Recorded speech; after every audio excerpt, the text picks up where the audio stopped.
24 ঘন্টা না পেরোতেই অস্ত্রবিরতি ভেঙে ফের সংঘাতে জড়িয়েছে পাকিস্তান ও আফগানিস্তান।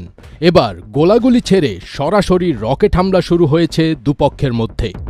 গতকাল মঙ্গলবার ভোর থেকে আফগানিস্তান ও পাকিস্তানের মধ্যে পাল্টাপাল্টি রকেট হামলার ঘটনা ঘটেছে, যা সীমান্ত এলাকায় অস্ত্রবিরতি ভাঙার প্রমাণ হিসেবে দেখা হচ্ছে।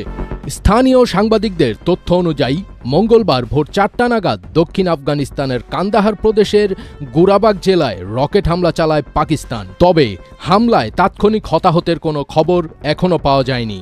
এই হামলার জবাবে তালেবান সরকার নতুন করে পাকিস্তানি চৌকি এবং অবস্থানের ওপর পাল্টা রকেট হামলা চালায়। আফগানিস্তানের বিভিন্ন সূত্র মনে করছে এতে পাকিস্তানের ভালো ধরনের ক্ষয়ক্ষতি হয়েছে এবং ব্যাপক প্রাণহানিও ঘটেছে।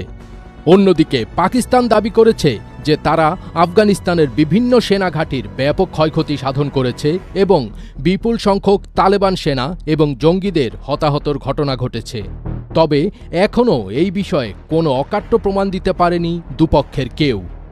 এই রকেট হামলার ফলে কাতার এবং ইরানের কথায় যে অস্ত্রবিরতি শুরু হয়েছিল তা ভেঙে পড়েছে এবং দুদেশ বড় সংঘাতের পথেই এগোচ্ছে।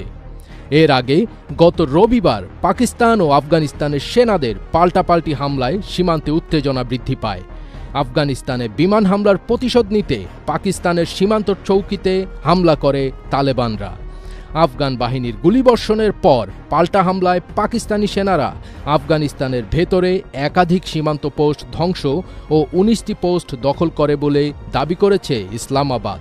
এতে বিপুল সংখ্যক আফগান সেনা ও জঙ্গি নিহত হয়েছে বলে দাবি পাকিস্তানের নিরাপত্তা বাহিনীর।